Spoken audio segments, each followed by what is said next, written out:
بسم اللہ الرحمن الرحیم۔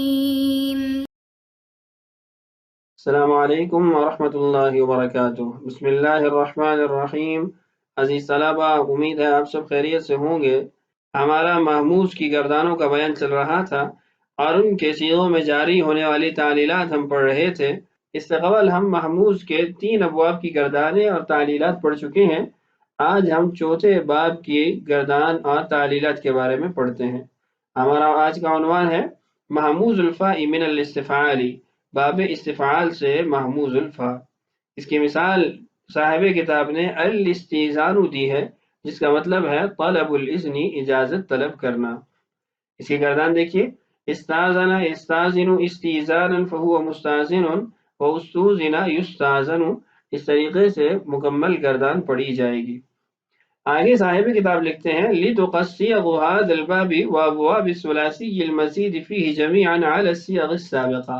کہہ رہے ہیں کہ اس باب کے صیغے اور دیگر ثلاثی مزید فی کے جو ابواب ہیں ان کے صیغوں کو سابقہ صیغوں پر قیاس کر لیا جائے، وہی تعلیلات یہاں پر بھی ہوں گی۔ وَتَعْلِيلَاتُهَا لَيْسَتْ بِمُشْكِلَةٍ، اور ان کی تعلیلات کوئی مشکل نہیں ہے۔ ان صیغوں کے اندر قاعدہ راسن بوسن اور زیبن ہی استعمال ہوگا۔ مصنف رحمہ اللہ نے ثلاثی مزید فی کے صرف 2 ابواب کو ہی بیان کیا ہے، باب افتعال اور باب استفعال کو، اس لیے کہ محموز سے زیادہ استعمال یہی 2 ابواب ہوتے ہیں۔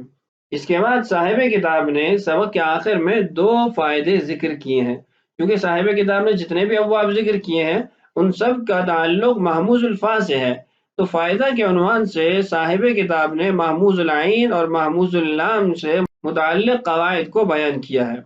پہلا فائدہ محموز العین ابواب کے متعلق ہے اور دوسرا فائدہ محموز اللام کے ابواب کے متعلق ہے۔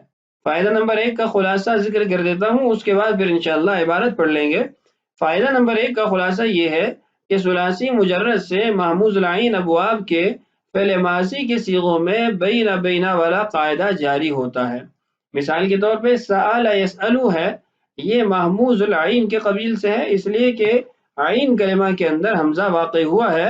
اب اس کے اندر قاعدہ بین بینا قریب اور بعید جاری ہوگا، اس لیے کہ حمزہ متحرک ما قبل بھی متحرک ہے۔ ہم حمزہ کو حمزہ کے مخرج اور اس کی حرکت کے موافق حرف علت کے مخرج سے ادا کر سکتے ہیں، اور اسی طریقے سے ما قبل کی حرکت کے موافق حرف علت سے بھی اس کو ادا کر سکتے ہیں۔ قاعدہ کی جو تفصیلات ہے وہ ہم پہلے پڑھ چکے ہیں۔ یہاں بات کرنے کا مقصد یہ ہے کہ اس کے تمام صیغوں کے اندر قاعدہ بین بینا قریب اور بین بینا بعید جاری ہوتا ہے۔ صاحب کتاب نے کچھ مزید مثالیں محموز العین کی دی ہیں، وہ ہم عبارت کے اندر پڑھ لیں گے۔ دوسرا جو فائدہ ہے اس کا خلاصہ یہ ہے کہ محموز اللام ابواب کے اکثر صیغوں میں بینا بینا کا قاعدہ جاری ہوتا ہے، خاص ثلاثی مجرد ہو جیسے قرأ یقرأ ہے، برئ یبرأ ہے، یا پھر ثلاثی مزید فی ہو جیسے ابرأ یبرئ ہے، یا پھر برأ یبرئ ہے۔ ان کے اکثر صیغوں میں بینا بینا کا قاعدہ جاری ہوگا۔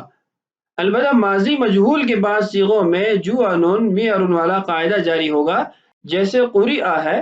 اب یہاں پر حمزہ مفتوحہ کو یا سے تبدیل کر کے قریہ پڑھنا بھی ٹھیک ہے، اور اسی طریقے سے مکمل گردان قریہ قریت قریتا پڑھی جائے گی۔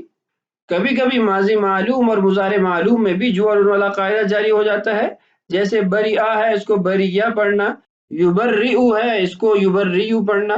تو اس طرح قاعدہ جوعنن و میعرن اس کے ماضی معلوم اور مضارع معلوم کی صیغوں کے اندر جاری ہوتا ہے، اور امر حاضر معلوم کے بعض صیغوں میں اور مضارع مجزوم کے تمام صیغوں میں راسن والا قاعدہ جاری ہوتا ہے۔ امر حاضر معلوم کی مثالیں اقرأ ہے، اس کو ہم اقرا بھی پڑھ سکتے ہیں، حمزہ ساکن کو ہم الف سے بدل کر اقرا پڑھ لیں۔ اسی طریقے سے مضارع مجزوم کی مثال دیکھیے، لم یقرأ ہے، اس کو ہم لم یقرا پڑھ سکتے ہیں۔ تو اس سے ہمیں معلوم ہوا کہ محموز اللام کے اندر بعض صیغوں میں قاعدہ بینا بینا جاری ہوتا ہے، بعض صیغوں کے اندر جوعنن و میعرن استعمال ہوتا ہے، اور بعض جگہوں پر قاعدہ راسن بھی جاری ہوتا ہے۔ آئیے کتاب کی عبارت سے دونوں فوائد کو پڑھ لیتے ہیں۔ الفائدة الأولى في صيغ الماضي للمهموز العين من الثلاثي المجرد يجري قانون بين أي القاعدة الثامنة وفی المضارع والامر قانون یسأل قاعدہ سابعہ۔ کہہ رہے ہیں کہ ثلاثی مجرد سے جب محموز العین آئے تو اس کے ماضی کے صیغوں میں قاعدہ بینا بینا جاری ہوگا، اور مضارع اور امر کے صیغوں کے اندر قاعدہ یسأل جاری ہوگا۔ فینبغی الاجراء علی النحو المذکور فی الکلمات الآتیہ، کہہ رہے آنے والے کلمات کے اندر ہم اسی نہج پر قاعدے کو جاری کر سکتے ہیں، ہمیں قاعدہ جاری کرنا چاہیے۔ مثالیں دیکھیے، زعر یزعر، اب زعر کے اندر تو حمزہ متحرکہ ما قبل متحرک حرف ہے تو بینا بینا والا قاعدہ جاری ہوگا۔ یزعر کے اندر قاعدہ یسأل استعمال ہوگا کہ حمزہ متحرک ما قبل حرف ساکن ہے تو حرکت ما قبل چلی جائے گی، حمزہ ساکت ہو جائے گا تو یزر بن جائے گا، من ضرب یضرب۔ اسی طریقے سے سأل یسأل ہے، فتح یفتح کے باب سے، محموز اللام کے قبیل سے ہے۔ سئیم یسأم ہے، اب سئیمہ کے اندر ہم بینا بینا قاعدہ جاری کریں گے، یسأم کے اندر قاعدہ یسأل استعمال ہوگا۔ لؤم یلؤم کرم یکرم کے باب سے ہے، یہاں پر بھی ماضی کے اندر قاعدہ بینا بینا استعمال ہوگا اور مضارع کے اندر قاعدہ یسأل استعمال ہوگا۔ کہتے ہیں وتسقط حمزۃ الوصل فی الامر حین اجراء قانون یسأل، کہہ رہے کہ امر کے صیغوں میں حمزہ وصلی کو بھی ہم ساقط کر دیں گے جب ہم قاعدہ یسأل جاری کریں گے۔ فتقول من اذعر زر، تو اذعر کے اندر جب قاعدہ یسأل ہم نے جاری کیا تو حمزہ کی حرکت ما قبل کو چلی گئی، زا کی طرف منتقل ہو گئی، حمزہ گر گیا، ازر بچ گیا۔ پھر ہم نے کہا کہ حمزہ وصلی کو بھی ساقط کریں گے، جب حمزہ وصلی ساقط ہوا تو صیغہ زر بن گیا، اسأل سے سل بن جائے گا، اسأم سے سم بن جائے گا، اور الام سے لم بن جائے گا۔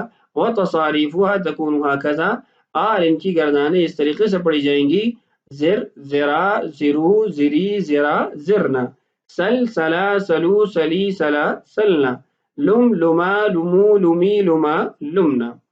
آئے کہتے ہیں ومحموز العین من ابواب الثلاثی المزید فیہ فی اجراء القواعد ایضا یکون علی هذا القیاس الا فی صیغ الماضی لبعض ابوابها فانها لا تجری فیہا قاعدة بین بین۔ کہہ رہے ہیں کہ ثلاثی مزید فی سے محموز العین کے جو ابواب آتے ہیں ان کے اندر بھی قواعد اسی نہج اور طریقے پر جاری ہوتے ہیں، البتہ بعض ابواب کے اندر ماضی کے صیغے کے اندر قاعدہ بینا بینا جاری نہیں ہوتا۔ تو یہ تھا فائدہ نمبر 1 جو کہ محموز العین کے ابواب سے متعلق تھا، محموز العین کے صیغوں کے متعلق تھا۔ اس کے بعد فائدہ نمبر 2 لکھا گیا ہے جس کے اندر محموز اللام سے متعلقہ ابواب اور صیغوں کا بیان ہے۔ کہتے ہیں فی صیغ الماضی والمضارع لمحموز اللام من الثلاثی المجرد تجری قاعدہ بینا بینا مثل قرأ یقرأ۔ کہہ رہے ہیں کہ ماضی اور مضارع کے صیغے جب محموز اللام ثلاثی مجرد سے آ جائیں تو ان کے اندر قاعدہ بینا بینا جاری ہوگا۔ مثال دیکھیے قرأ یقرأ، اب قرأ کے اندر حمزہ متحرک ما قبل متحرک حرف ہے تو ہم اس کو بینا بینا قاعدے کے مطابق پڑھ سکتے ہیں۔ اسی طریقے سے یقرأ ہے، حمزہ متحرک ما قبل حرف متحرک ہے تو اس کو بھی اسی طریقے سے پڑھ سکتے ہیں۔ آئے کہتے ہیں وفی الواحد من الماضی المجہول قاعدۃ میار القاعدۃ الثالثہ، کہہ رہے ہیں کہ ماضی مجہول کے مفرد کے صیغے کے اندر قاعدہ میار جاری ہوگا۔ مثال دیکھیے قریہ، اس کو قریہ بھی پڑھ سکتے ہیں۔ وفی الامر وفی جمیع الصیغ للمضارع المجزوم قاعدۃ الحمزۃ المنفردۃ الساکنہ القاعدۃ الاولی ففی اقرأ ولم یقرأ تکون الفا۔ امر اور مضارع مجزوم کے تمام صیغوں کے اندر قاعدہ حمزہ منفردہ ساکنہ جو ہمارا پہلا قاعدہ تھا وہ جاری ہوگا، یعنی قاعدہ راسن۔ تو اقرا کو اقرا بھی پڑھ سکتے ہیں، لم یقرا کو لم یقرا بھی پڑھ سکتے ہیں۔ اسی طریقے سے وفی اردو ولم یردو تکون واون، اردو لم یردو اس کو پڑھیں گے۔ وفی اجزئ ولم یجزئ مکسور العین تکون یاء، کہہ رہے اجزئ کو اجزی بھی پڑھ سکتے ہیں، لم یجزئ کو لم یجزی بھی پڑھ سکتے ہیں۔ یہ قاعدہ راسن بوسن زیبن یہاں پہ جاری ہوگا۔ وفي المزيد من الثلاثي من محموز العين ومحموز اللام أيضا تجري هذه القوانين وليس بمشكل بيان تصريفاتها وتخفيفاتها۔ کہہ رہے ہیں کہ ثلاثی مزید فی کے جو ابواب محموز العین سے ہوتے ہیں یا محموز اللام سے ہوتے ہیں ان کے اندر یہی قواعد جاری ہوتے ہیں، ان کی گردانیں پڑھنا اور ان کے اندر تخفیفات کرنا یعنی محموز کے قواعد جاری کرنا یہ مشکل نہیں ہے۔ تو محموز کی جو گردانیں تھی وہ ہم نے اس سبق کے اندر مکمل کر دی ہیں. اس کے بعد ہم انشاءاللہ اس سبق سے متعلق جو مشق ہے اس کو حل کریں گے. اللہ تعالیٰ ان اسباق کی تکمیل ہمارے لیے آسان فرمائے. اللہ تعالیٰ ہم سب کا حامی و ناصر ہو. السلام علیکم ورحمۃ اللہ وبرکاتہ.